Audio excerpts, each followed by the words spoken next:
ఎప్పటికప్పుడు తాజా వార్తలను అందిస్తున్న SRR టీవీకి స్వాగతం.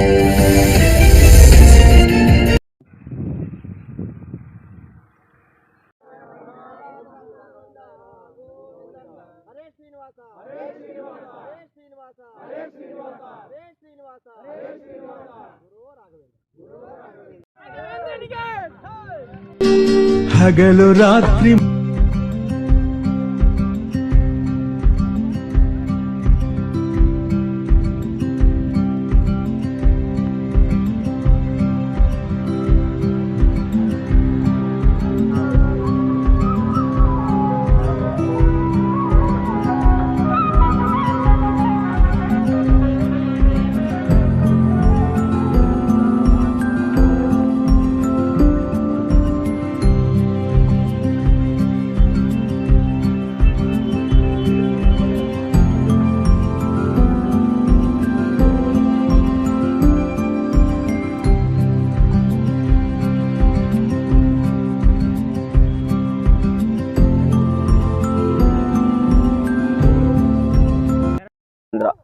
బళ్ళారి జిల్లా సిరుగుప్ప తాలూకు తెక్కలకోట గ్రామం నుంచి మేము మంత్రాలయం పాదయాత్రానికి మొదటి సంవత్సరం 24 మంది వెళ్ళాము.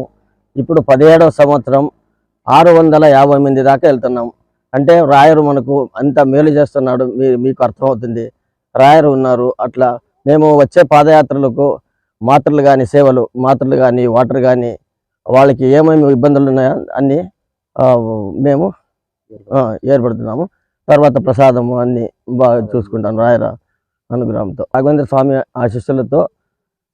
ఇంకా వచ్చే సంవత్సరం ఎక్కువ జనంతో మళ్ళీ వస్తామని రాఘవేంద్ర స్వామి మఠానికి మళ్ళీ వచ్చి రాఘవేంద్ర స్వామి మఠం దర్శించుకొని రాఘవేంద్ర స్వాములు పాదాలు దర్శించుకొని తర్వాత శ్రీ శ్రీ శ్రీ సుభదేంద్ర తీర్థల దర్శనం తీసుకొని వాళ్ళు ఇచ్చే ఒక అక్షత మంత్రాక్షతే అది తీసుకొని ఫలమంత్రాక్షతే తీసుకొని పునీతం అవుతాం. కుమారస్వామి తెక్కలకోట, రాఘవేంద్ర స్వామి సేవా ట్రస్ట్ తెక్కలకోట. జై శ్రీ గురు రాఘవేంద్రాయ నమః. మేము మన ఊట నుంచి సిరుగుప్ప తాలూకు బళ్ళారి నుంచి ప్రతి 17 సంవత్సరాల నుంచి పాదయాత్ర గురు రాఘవేంద్ర సన్నిధానికి చేరుకుంటాము. 3 రోజుల అవుతుంది.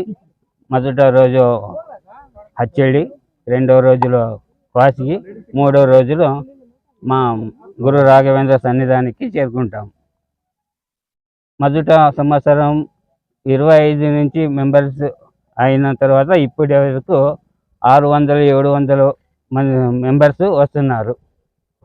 జై శ్రీనివాస గురు రాఘవేంద్రాయ నమః. మేము తెక్కలకోట నుంచి 17 సంవత్సరం పాదయాత్ర వస్తున్నాము. నేను 7వ సంవత్సరం ఇప్పుడు వస్తుండేది. మా ఊరు కురుగోడు, అక్కడి నుంచి తెక్కలకోటకు వచ్చి ఇక్కడికి వస్తున్నాము. కానీ ఫస్ట్ నేను వచ్చినప్పుడు 25 మంది 30 మంది అంత మాత్రం ఉన్నవాళ్ళు. తర్వాత మాది గ్యాప్ అయింది. ఆ తర్వాత వస్తున్నప్పటి నుంచి మందులు ఎక్కువైతున్నారు. అలాగే మా ట్రస్ట్ వాళ్ళైనా కానీ పాదయాత్రకి అంత దాతలు కానీ అంతే వాళ్ళు విరాళాలను కానీ అంతే మనస్ఫూర్తిగా ఇస్తున్నారు. మా పాదయాత్ర కూడా రోజు ఇయర్కి సంవత్సరానికి ఏది ఇబ్బంది లేకుండా ఆడవాళ్ళకి కానీ చిన్నపిల్లలు, ఈ మధ్య చిన్నపిల్లలు వచ్చేవారు. ఈ సంవత్సరం చిన్నపిల్లల్ని వద్దని చెప్పేశారు. ఎందుకంటే చిన్నపిల్లలు వస్తే నైట్ టైం పొద్దున వచ్చి వాళ్ళకి ఇబ్బంది అవుతుందండి. తిరుగుపతి తాలూకు తెక్కలకోట నుంచి పాదయాత్ర 110 కిలోమీటరు. మొదటి రోజు హచ్చొల్లి, కర్ణాటక హచ్చొల్లి, అక్కడ హాల్ట్ చేస్తాము. సెకండ్ రోజు కోస్కి హాల్ట్, థర్డ్ ఇంకా మంత్రాలయం. ఇదే 7వసారి చెప్తున్నాను కదా, 7వసారి ಪಾದಯಾತ್ರ. Thank you. ಹೆಚ್ಚಾಗ್ತಾ ಈ ವರ್ಷ ನಮ್ಮದು 17ನೇ ವರ್ಷದ ಪಾದಯಾತ್ರೆ. ಇವತ್ತು ನಾವು ಪಾದಯಾತ್ರೆ ಮಾಡುವ ಮೆಂಬರ್ಸ್ ಸಂಖ್ಯೆ ಎಷ್ಟಿದೆ ಅಂದರೆ 700 ಜನಸಂಖ್ಯೆ ಇದೆ. 700 ಜನಸಂಖ್ಯೆಯಲ್ಲಿ ಅಷ್ಟು ಸುರಕ್ಷಿತವಾಗಿ ಊರಾಗ ಅಷ್ಟು ಜನ ಹರ್ಷ ವ್ಯಕ್ತಪಡಿಸ್ತಿದ್ದಾರೆ ನಮ್ಮ ಪಾದಯಾತ್ರೆ ನೋಡಿ. ಹಂಗಾಗಿ ನಾವು ಎಂದೆಂದಿಗೂ ನಮ್ಮ ಜೀವನೇ ರಾಘವೇಂದ್ರ, ನಮ್ಮ ಕಣಕಣದಲ್ಲೂ ರಾಘವೇಂದ್ರ, ಎಂದಿಗೂ ನಾವು ರಾಯರನ್ನ ಮರೆಯೋದಲ್ಲ. ನಮ್ಮ ತೆಕ್ಕಲಕೋಟೆ ಜನ ನಾವು ಎಷ್ಟು ಪಾದಯಾತ್ರೆ ಮಾಡಿ ಗುರುರಾಯರು ನಡ್ಕೊಂಡ್ವಿ, ಅಷ್ಟು ನಮ್ಮ ತೆಕ್ಕಲಕೋಟೆ ಊರನ್ನೇ ಅಷ್ಟು ನಮ್ಮ ರಾಯರು ಕಾಪಾಡಿಕೊಂಡು ಬರ್ತಾ ಇದ್ದಾನೆ. ಎಂದೆಂದಿಗೂ ನಾವು ರಾಯರು ನಮ್ಮ ಕಣದಲ್ಲಿ ರಾಯರು, ನಮ್ಮ ಜೀವದಲ್ಲೇ ರಾಯರು ಅಂತ ಹೇಳ್ಕೊಟ್ಟಿಯಿಂದ ಮಂತ್ರಾಲಯಕ್ಕೆ ಪಾದಯಾತ್ರೆ 110 ಕಿಲೋಮೀಟರ್ ಆಗ್ತದೆ, ದಿನ 30 ಕಿಲೋಮೀಟರ್. ಅದೇ ರೀತಿಯಾಗಿ 3 ದಿನ ನಾವು ಪಾದಯಾತ್ರೆ ಮಾಡ್ತೀವಿ. SRR TV ಫಸ್ಟ್ ಅಚ್ಚಳ್ಳಿ ವಸ್ತು ಮಾಡ್ತೀವಿ, ಇನ್ನಷ್ಟು ಖಾಸಗಿ